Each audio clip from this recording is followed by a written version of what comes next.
Hello, my name is Wade Skinner. I'm the pastor of Beckville Methodist Church, and I'd like to thank you for listening to this sermon.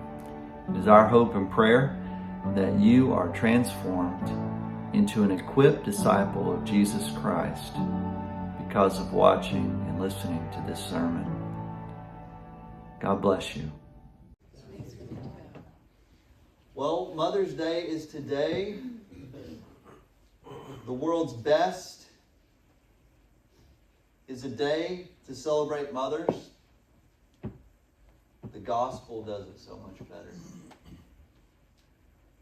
because it reminds us to honor our mothers and all of the complexity that involves. We all know that not every woman can be a mother, and not every mother has good relationships with her children, and not every person has a good mother. Some of you listening might have downright terrible mothers.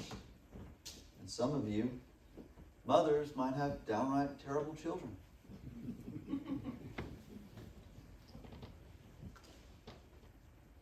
Some of you have lost your mother.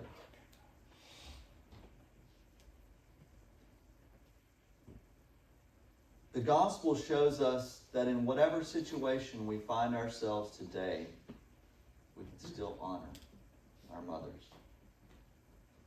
You see, the story of Ruth is about the redemption of motherhood in the midst of great suffering and sorrow. Hear me, it offers no pat answers for the moments of motherhood that involve unimaginable pain.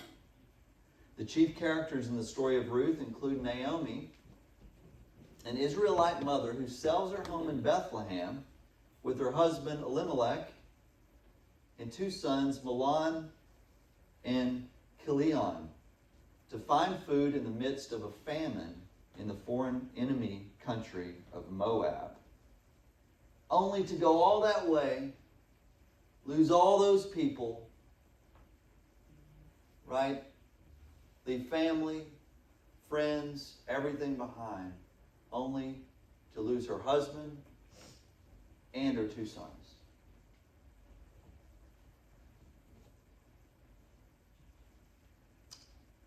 She becomes widowed and childless and thus impoverished.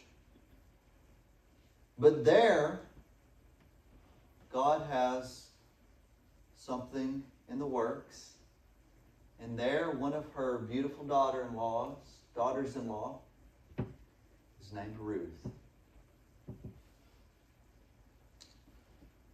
And Ruth becomes a faithful follower by watching her mother-in-law, Naomi, sort through the difficulties of all this tragedy. Ruth becomes a faithful follower of Yahweh, even though Ruth is a Moabite, and gives up her life to follow Naomi back to Bethlehem, where she meets Naomi's kinsman redeemer, Boaz, who redeems Naomi's home that's been given up and marries Ruth. And out of that marriage, as we just read, comes the man who would become the ancestor of King David and ultimately the Messiah himself, King Jesus. The main idea that I have before you today is this: the story of Ruth is about redemption. Because Yahweh redeems his people through Obed, the ancestor of Jesus, who is the greatest redeemer of all. I've got 3 points today: the redemption of Ruth, the redemption of Naomi, and the redemption of Israel. Let's go. The redemption of Ruth. Boaz redeems Ruth because he marries her and has a son with her. In verse 13 that I just read to you, we read these words: Boaz took Ruth, and she became his wife. And he went into her, and the Lord gave her conception, and she bore a son. Now, how does Boaz's marriage to Ruth redeem her? In what way does this marriage redeem her? Well, to answer that question, we've got to first answer another one. What is redemption? What does that mean? Well, I know that's a church word. We hear it often here at this church. Maybe you've heard it before in other churches. But the Hebrew word for this is Gaal. All right? And it involves several things. It's actually a lot more complicated than you might at first imagine. But one can redeem another as a kinsman. That is a family member. All right? And so to redeem someone means to do the part of a next of kin by taking, here's what was involved in Hebrew law, taking a Israelite or Hebrew widow and marrying that woman and raising up children with her. All right? Starting a new family. So that's one way that a man can redeem a family.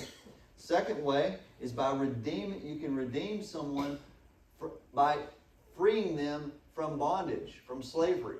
You can pay their slave price and free them. All right? Thirdly, you can redeem a piece of property, a field, a piece of land, a home that somebody has had to put up for sale because they couldn't afford it any longer. You can come in and you can pay the debt, and that's called redemption, Gaal. And finally, you can, this word Gaal refers to God, and it implies all of those meanings, but on a spiritual level and in a personal relationship with God. And so God redeems individuals from death. He redeems them from bondage. He redeems them from exile, and so on and so forth.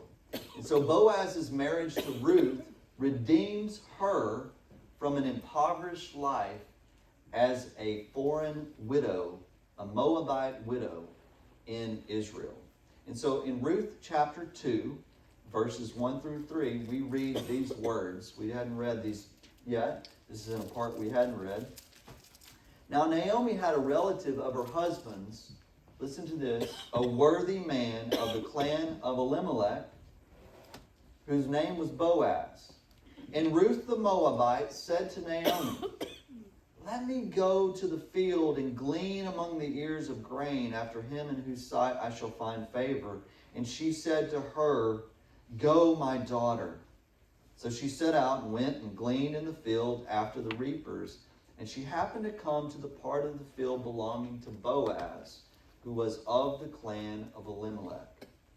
Now, Ruth, because she is transplanted from her home, because she is a widow, so she is incredibly vulnerable. That's what you need to know about her first.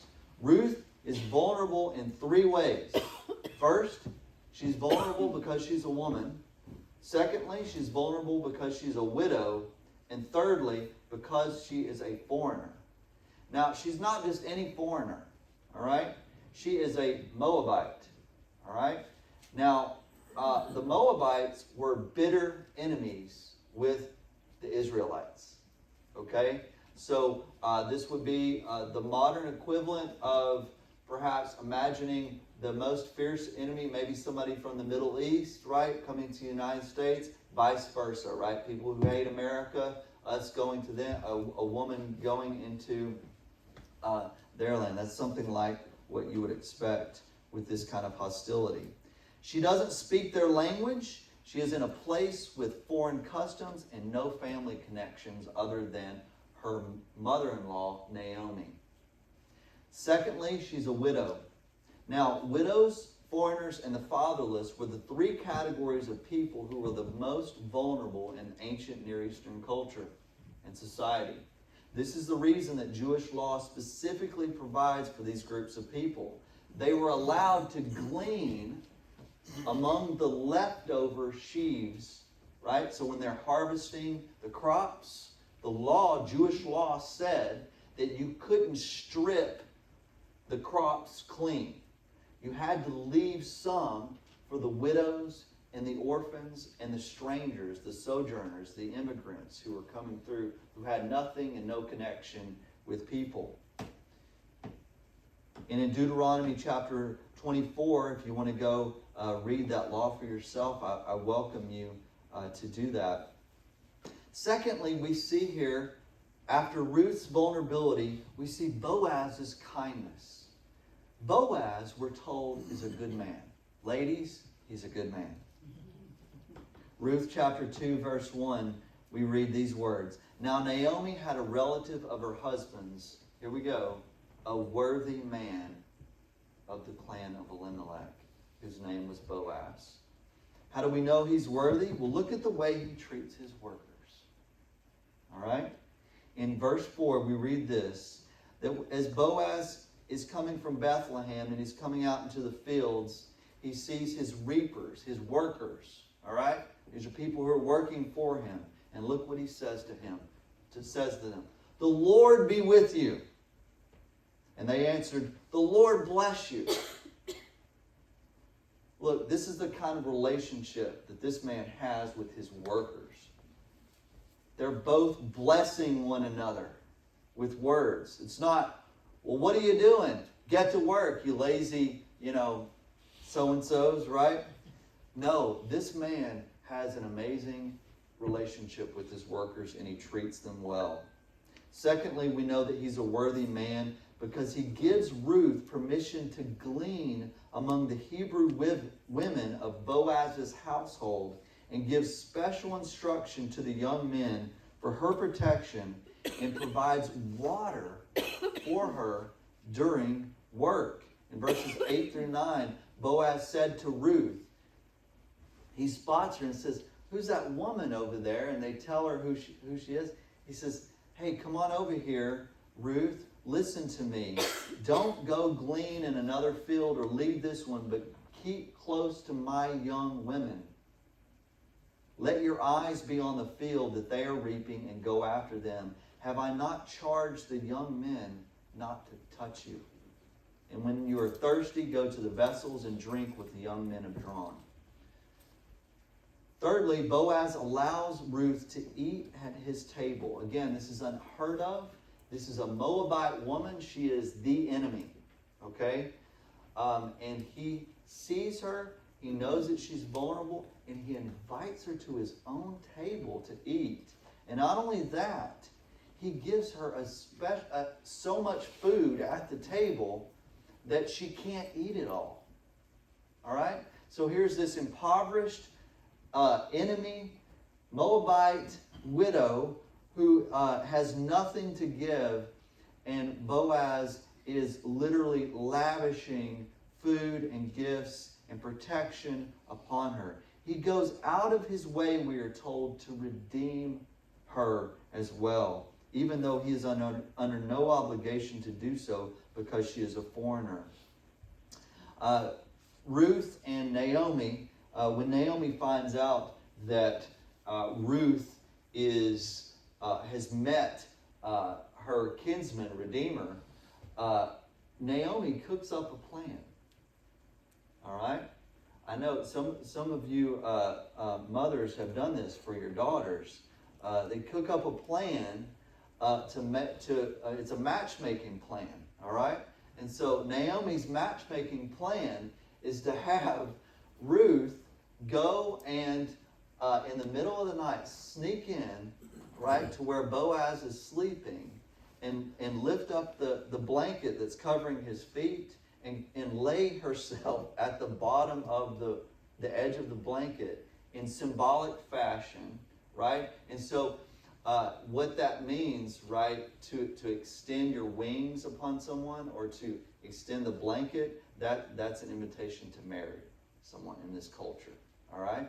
And so that's Naomi's plan, and she sends Ruth in the middle of the night, all right? And Ruth goes, and it says at midnight the man was startled and turned over, and behold, a woman lay at his feet, right?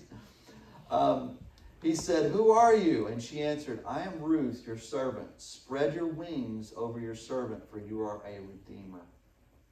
In other words, she's asking him, be my husband. Redeem me.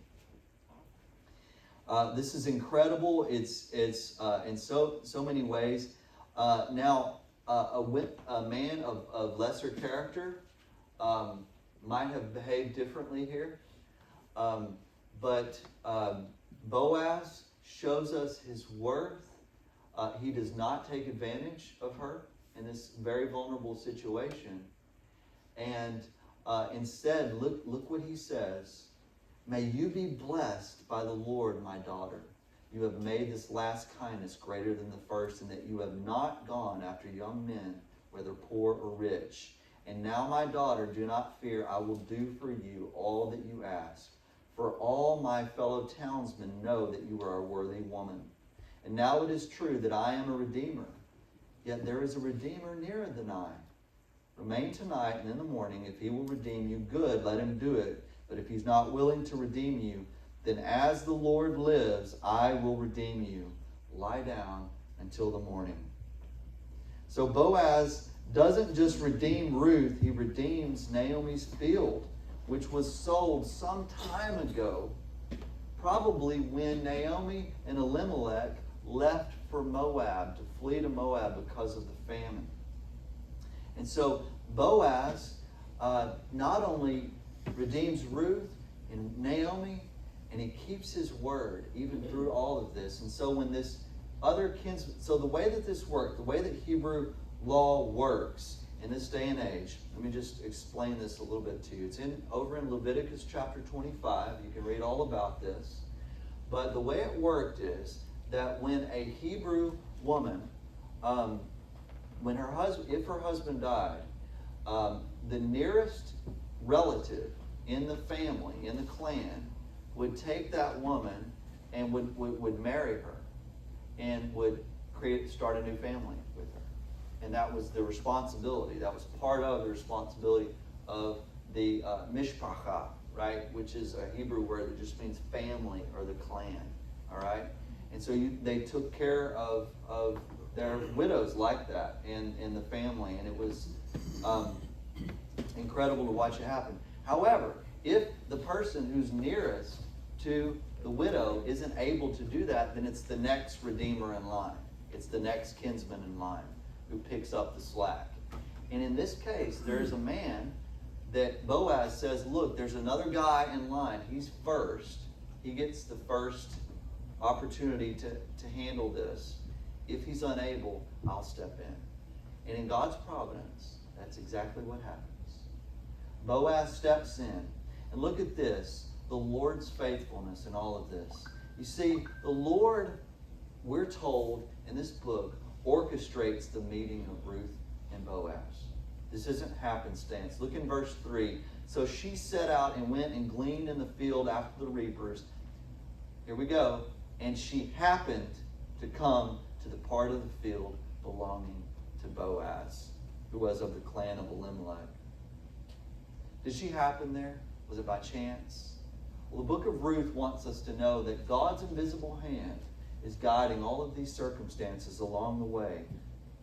And even Ruth is being guided along. Boaz notices her gleaning in the field and hears about her faithfulness to Naomi and has sympathy for her in spite of her nationality because of her character. Look, by any stretch of the imagination, Boaz should have never taken this woman as his wife. He should have never done it. She's an enemy. She's a widow. She's completely impoverished. But he does. He has mercy on her. And look at this. When he sees her, he asks about her, and they tell him her story. And Boaz says to her, and this is incredible, he says, all that you have done for your mother-in-law since the death of your husband has been fully told to me, and how you left your father and mother in your native land and came to the people that you did not know before. The Lord repay you for what you have done, and a full reward be given to you by the Lord, the God of Israel, under whose wings you have come to take refuge. Look, the Lord's hand guides and directs the redemption process so that Boaz, and not the nearest kinsman redeemer, is able to redeem Ruth. And in all of this, what is absolutely brilliant is not only that Boaz, by any stretch of the imagination, should not take up this responsibility, and he does anyways. But he does it for the strangest reasons. We're not told what Ruth looks like. There's nothing. Go look. Go look. It's 4 chapters long. Read it sometimes. There's nothing in there about Ruth's beauty or charm. Not a thing. Nothing about what she looks like. And trust me, there are plenty of occasions in the Old Testament where we're told that women looked absolutely gorgeous, and that's the reason that they're garnishing favor among other men. There is nothing about what this woman looks like. And there is everything about her character and her heart. And Boaz falls in love with this woman because of her heart and who she is on the inside. Friends, this is a grand love story in the best of ways. And finally, how does Boaz's conception of a son with Ruth redeem her? Well, the Lord's faithfulness to Ruth extends to her conception of Obed with Boaz. In verse 13, as we read, the Lord gave her conception, we're told, and she bore a son. In God's providence, Ruth was unable to conceive a child with her first husband, Mahlon. When Ruth chose to leave her country and move to another land, she gave up the hope that she would ever marry again and have children. Her conception of Obed is a miracle, in that the likelihood of her finding a husband and having children as an impoverished widow in a foreign country was next to impossible and highly improbable on the best of days. So, point 1, the redemption of Ruth. Point 2, here we go, the redemption of Naomi. Ruth redeems Naomi because she gives Naomi a son and because she loves Naomi. In verses 14 and 15, we read these words. The women of Bethlehem, that is, said to Naomi, "Blessed be the Lord who has not left you this day without a redeemer, and may his name be renowned in Israel. He shall be to you a restorer of life and a nourisher of your old age. For your daughter-in-law who loves you, who is more to you than 7 sons, has given birth to him." Then Naomi took the child and laid him on her lap and became his nurse. And the women of the neighborhood gave him a name, saying, "A son has been born to Naomi." Now, how does Ruth give Naomi a son? How does Ruth giving Naomi a son redeem her? In what way, you might ask? Well, the women of Bethlehem describe what Obed's redemption of Naomi looks like. He is, quote, a restorer of life and a nourisher of your old age, they say. How does Obed restore Naomi's life and nourish her in her old age? Well, Naomi lost her husband Elimelech and both of her sons, as we're told earlier, Mahlon and Chilion. She's too old to find another husband and have children. She is in many ways more vulnerable than Ruth because she is not only a widow and childless in a foreign land, but she is also elderly. And so she does not have the ability to care for herself any longer. This is why she returns to her homeland of Bethlehem from Moab after her sons die. Now, Naomi herself articulates the vulnerability of her position when she attempts to persuade her daughters-in-law not to come back with her to Israel. Naomi must have been a wonderful mother-in-law to her daughters-in-law. They loved her so much that they were following her. Naomi says, "I'm out of here. I'm done. I can't stay in Moab any longer. I'm going back to my homeland, back to Bethlehem. I have no choice." And so she heads off down the road, and her daughters-in-law say, "We're not leaving you. We're going with you." So she must have been something incredibly special. But along the way, Naomi realizes that this probably isn't the best choice for her daughters-in-law, and she tries to persuade them to turn back, she says. "Why will you go with me?" she says. "Have I yet sons in my womb that they may become your husbands? Turn back, my daughters. Go your way, for I am too old to have a husband. If I should say I have hope, even if I should have a husband this night and should bear sons, would you therefore wait till they were grown? Would you refrain from marrying? No, my daughters, for it is exceedingly bitter to me for your sake that the hand of the Lord has gone out against me. In spite of the shame that it carries, Naomi openly proclaims when she strolls into Bethlehem after all those years of being gone about the deaths of her husband and 2 sons to the women of Bethlehem. Look, Naomi is the type of woman that tells you exactly what's on her mind. If you ask her how she's doing, you might as well take a seat, because she's going to tell you, and she's not going to say, well, I'm doing okay. If she's not doing good, she's going to tell you, right? And Naomi walks into Bethlehem, and all the women of Bethlehem go, Naomi, it's you. All these years you've been gone. And she goes, don't call me Naomi. Her name means pleasant, by the way. And she says to them, she gives them an earful. Don't call me Naomi, call me Mara, for the Almighty has dealt very bitterly with me. I went away full, and the Lord has brought me back empty. Why call me Naomi when the Lord has testified against me, and the Almighty has brought calamity upon me? Look, in the ancient Near Eastern culture, a woman's worth was tied up with her ability to bear children, and in particular, sons. Sons were the most valued because they had the ability to perpetuate the family name and hold positions of power in society and defend the family against attackers, provide food, shelter, and they could own land. When Naomi's 2 sons die after her husband dies, she recognizes that Yahweh is up to something. Here we find ourselves on Mother's Day, smack dab in the middle of one of the deepest questions pertaining to all of human nature.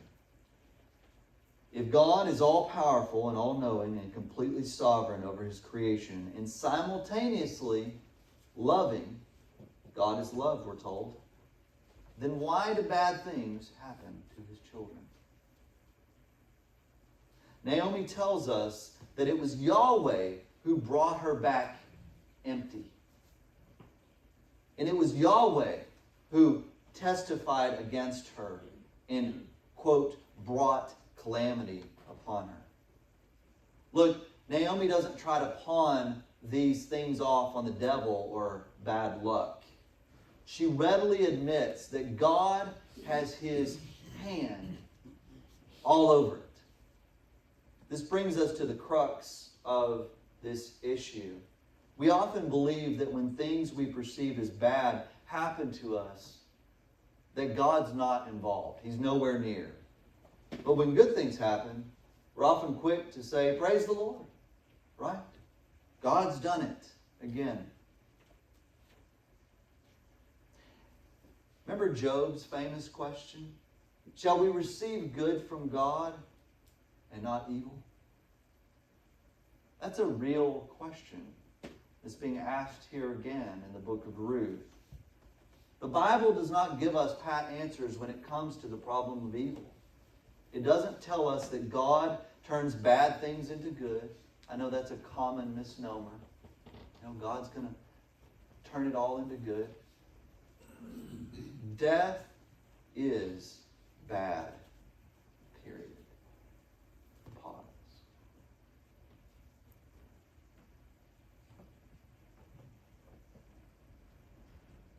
Remember Jesus at the tomb of Lazarus? Jesus doesn't stroll up to the tomb of Lazarus whistling Dixie, knowing that he's about to raise him. Everything's good. No, he's weeping. And he's angry about the pain and the sorrow tied with death. That's real. Knowing that he's about to raise this man from the dead. And yet he's weeping. real tears.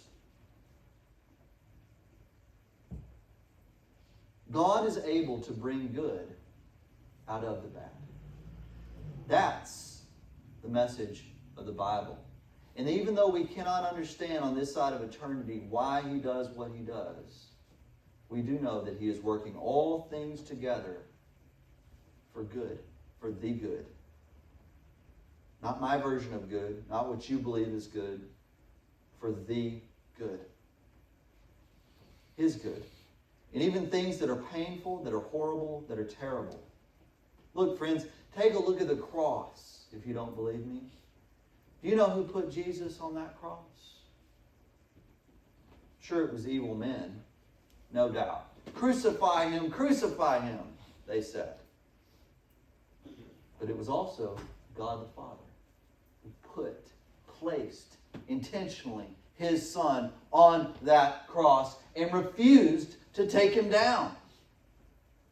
My God, why have you forsaken me? Jesus screams out on the cross. He's in the Garden of Gethsemane. Father, if it's possible, take this cup from me. You take it, God. Nevertheless, not my will, but yours be done.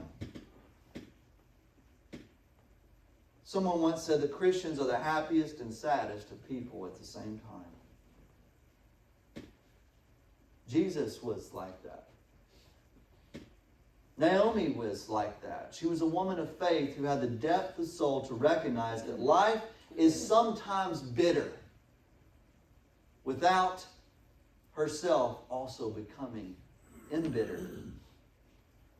Here's how we know that she trusted God. She saw the evil of what had happened to her, and she recognized God's sovereignty in all of it, and she also trusted him for salvation.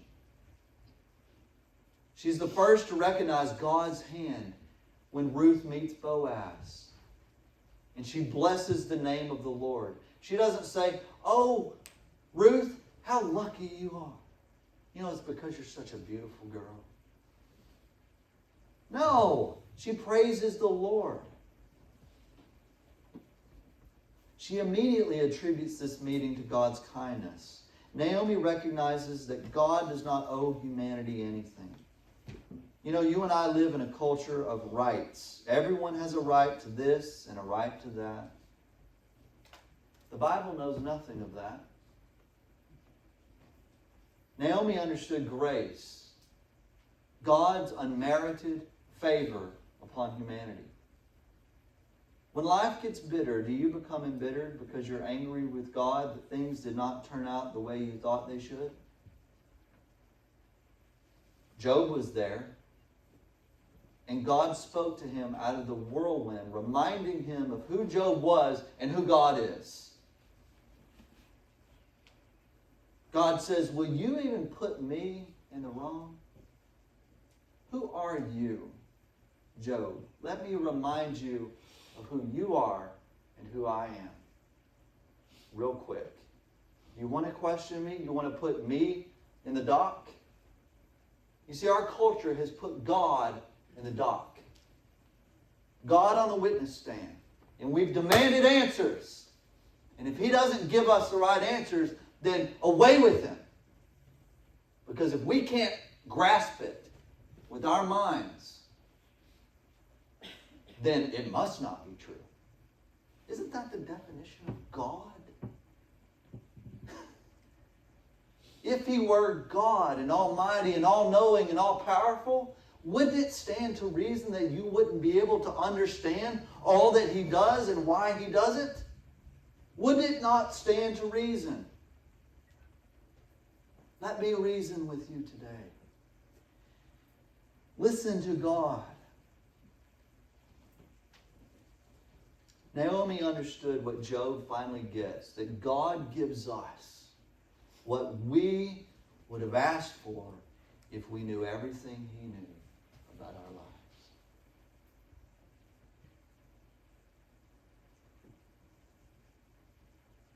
Naomi is also redeemed by Ruth's love Look at this. This is amazing. The women of Bethlehem say something that's remarkable. You'll never hear it in this culture. Your daughter-in-law who loves you is more to you than 7 sons.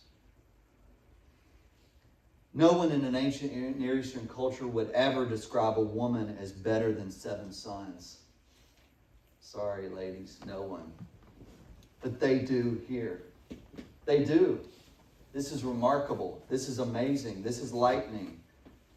These women are describing the most idyllic family situation for a woman of their culture and times. 7 sons. Not 1, not 2, not 3, not 4, not 5, not 6. 7 of them. 7 is the number of completion in Scripture, and it refers to having abundance. Ruth is better than the best family one could ever imagine.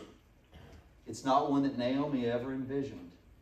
She never envisioned a relationship like this that she had with her daughter-in-law. And yet here it is.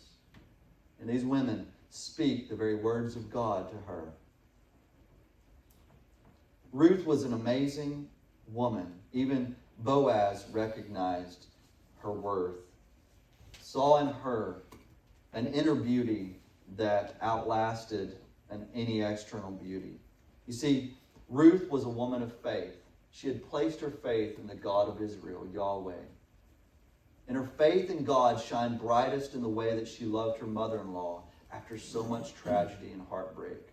All Naomi can think about is the well-being of her daughters-in-law. She wants them both to return to Moab and get remarried and have children. Ruth says, I'm not doing it. I'm staying with you. Wherever you go, I'm going. Your God, my God. Your people, my people. We're going together. And guess what? I'm not leaving you until we both die. Listen, that's amazing. No one would... How many people would do that? Would give up their lives, give up the hope of ever having children, give up the hope of ever having a husband and having a new life.